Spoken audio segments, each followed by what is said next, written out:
नमस्कार। हिंद टीवी में आपका स्वागत है।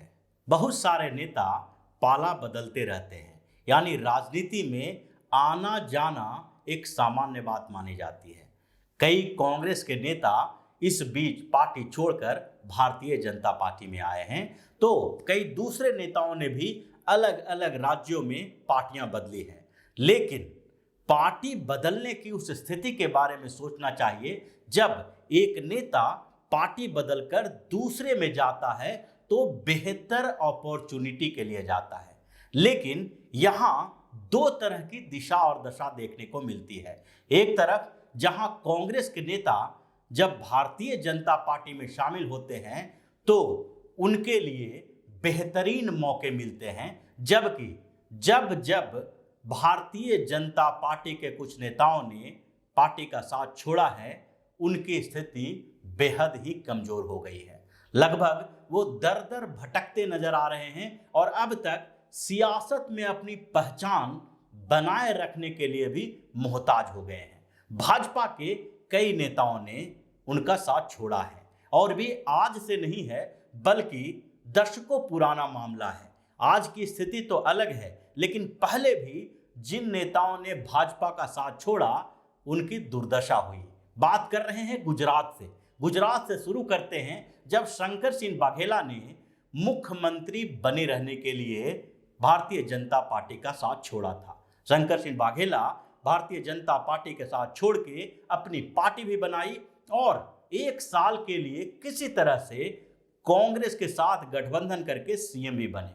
1996 में वो अपनी पार्टी बनाए थे, राष्ट्रीय जनता पार्टी, और उसके साथ ही उन्होंने कांग्रेस से समर्थन लिया और मुख्यमंत्री बने। लेकिन एक साल के अंदर ही उनकी मुख्यमंत्री की कुर्सी छिन गई और फिर से शंकर सिंह वाघेला रोड पर आ गए।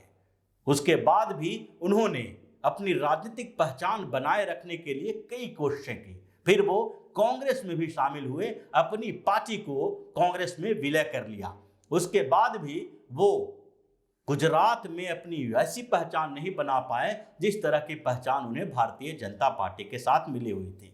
बाद में उन्होंने कांग्रेस का भी दामन छोड़ दिया और फिर एनसीपी में आ गए। एनसीपी में तो उनकी और ही बेइज्जती हुई जब स्टेट अध्यक्ष के पद से उन्हें शरद पवार ने बाहर का रास्ता दिखा दिया और अब शंकर सिंह वाघेला अपनी पहचान के लिए भी मोहताज हैं।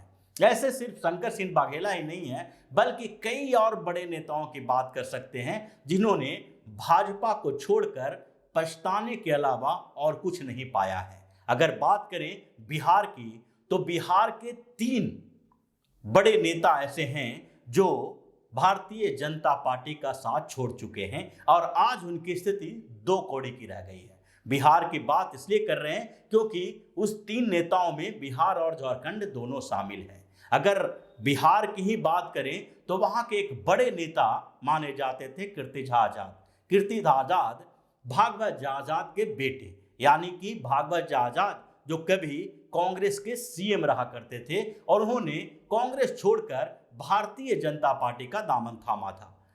उसके बाद कीर्ति झा आजाद की चर्चा पूरे हिंदुस्तान में हुई। सांसद बने दरभंगा से और रिकॉर्ड वोटों से जीत दर्ज की। उसके साथ ही कीर्ति झा आजाद को पॉपुलैरिटी मिली, राजनीति में एक बड़ी पहचान मिली। लेकिन समय का पहिया ऐसा फिरा कि कीर्ति झा आजाद की महत्वाकांक्षा भी बढ़ने लगी। उन्होंने अरुण जेटली से दुश्मनी मोल ले ली और लगातार भारतीय जनता पार्टी के खिलाफ काम करने लगे और बाद में उन्हें पार्टी छोड़ना पड़ा। भाजपा छोड़ने के बाद उनकी स्थिति 2 कौड़ी की रह गई। स्थितियां ऐसी बदली कि भागवत झा आजाद जब कांग्रेस में शामिल हुए तो वो अपनी सीट भी नहीं बचा पाए और उनकी पत्नी पूनम आजाद भी रोड पे आ गई। ऐसी स्थिति हो गई है कि पिछले 4-5 सालों से कीर्ति झा आजाद के बारे में सुनने को भी नहीं मिल रहा है। बिहार के ही एक ऐसे नेता शत्रुघ्न सिन्हा भी हैं। शत्रुघ्न सिन्हा बड़े अभिनेता माने जाते रहे और भारतीय जनता पार्टी के फाउंडर मेंबरों में से एक अपने आप को कहते थे। वाजपेयी के गवर्नमेंट में वो मंत्री भी रह चुके थे और इसलिए उनकी महत्वाकांक्षा बड़ी थी। शत्रुघ्न सिन्हा को यह समझ में नहीं आया कि अब उनका दौर खत्म हो चुका है। और जब 2014 में नरेंद्र मोदी की सरकार बनी तो उन्हें भी बड़ी उम्मीदें थी। उन्हें लग रहा था कि वाजपेयी की तरह नरेंद्र मोदी भी शत्रुघ्न सिन्हा को अपने कैबिनेट में शामिल करेंगे। स्थितियां उलट हो गई और फिर शत्रुघ्न सिन्हा ने पीएम मोदी के खिलाफ बयानबाजी करना शुरू कर दिया। स्थितियां धीरे धीरे बद से बदतर हुई और भारतीय जनता पार्टी ने शत्रुघ्न सिन्हा को दरकिनार करना शुरू कर दिया। उनके किसी भी टिप्पणी का जवाब नहीं देती और न ही भारतीय जनता पार्टी ने उन्हें निकाला। ऐसी स्थितियां आ गई कि वो धीरे धीरे कभी केजरीवाल के पास, कभी सोनिया गांधी के पास, तो कभी राष्ट्रीय जनता दल के आसपास नजर आए। लेकिन स्थितियां बदलते बदलते उन्हें लगभग 3 साल लग गया और जब लोकसभा का चुनाव आने वाला था तो भारतीय जनता पार्टी ने उन्हें टिकट नहीं दिया।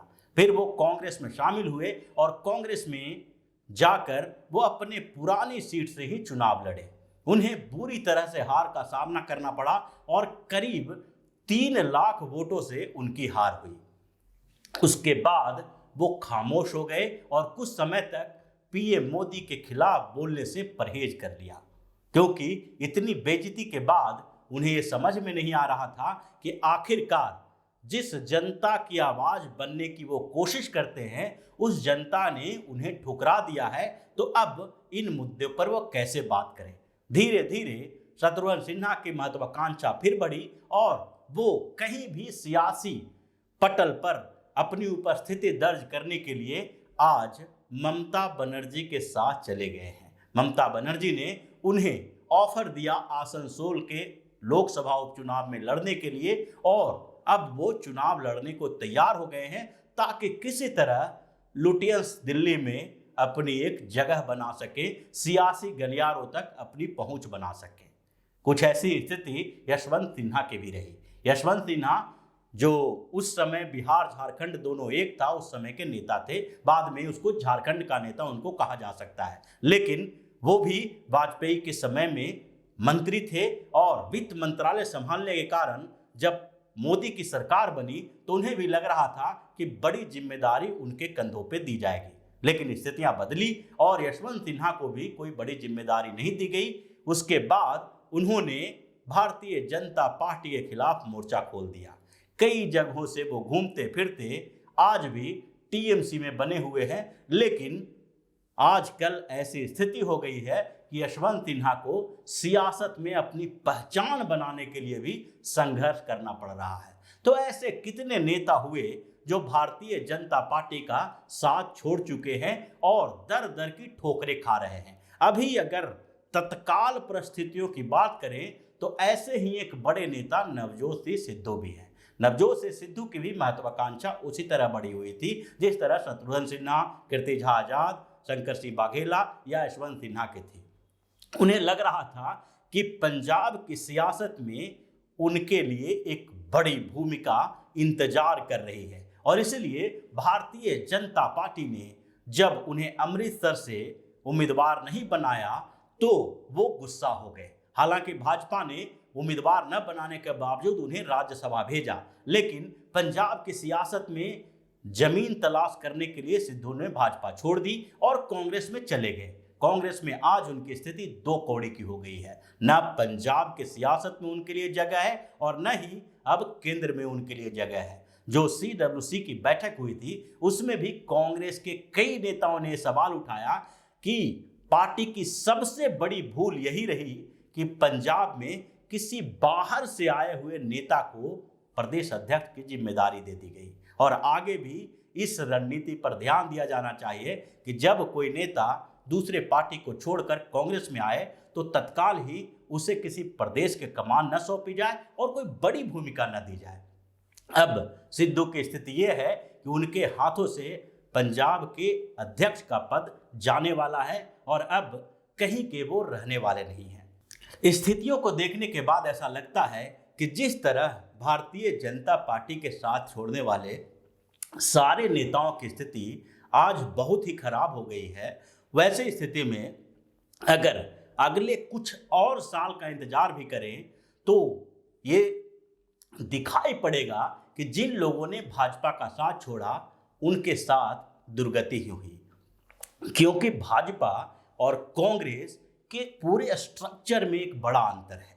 Bharatiya Janata party cadre based party है, और अगर कोई नेता ये मानता है कि भारतीय जनता पार्टी उसके कारण चल रही है या किसी क्षेत्र में उसकी पॉपुलैरिटी सिर्फ उस नेता या व्यक्ति के कारण है, तो ये उसकी भूल साबित होती है। और यही शंकर सिंह वाघेला ने समझा, यही सिद्धू ने समझा, यही बात शत्रुघ्न सिन्हा, यशवंत सिन्हा और कीर्तिजा आजाद ने सोचा। लेकिन उनकी स्थिति ऐसी हो गई कि अपने अपने क्षेत्रों में उन्हें हार का सामना करना पड़ा। इस बार की स्थिति देखिए तो नवजोत से सिद्धू को तो विधानसभा में हार का सामना करना पड़ा, जबकि अमृतसर ईस्ट से 2 बार उनकी पत्नी विधायक रह चुकी हैं। और यही स्थिति अगर रही तो आगे भी सिद्धू के लिए राजनीति में पैर जमाना कठिन हो जाएगा। तो इसी तरह की खबरों के साथ फिर से हाजिर होंगे। तब तक के लिए बने रहिए हमारे साथ और देते रहिए हमें सहयोग, ताकि इसी तरह की खबर हम आपके लिए लाते रहें। धन्यवाद। अगर आपको हमारा वीडियो पसंद आया हो तो इसे लाइक करें, इस चैनल को सब्सक्राइब करें और हाँ, बेल आइकन भी दबाएं ताकि आप तक हमारे वीडियो की नोटिफिकेशन पहुंचते रहें। हमसे जुड़े रहने के लिए अपने सुझाव हमें कमेंट बॉक्स में देते रहें। हमें आपके सुझाव का इंतजार रहेगा। हमारे साथ जुड़ने के लिए धन्यवाद।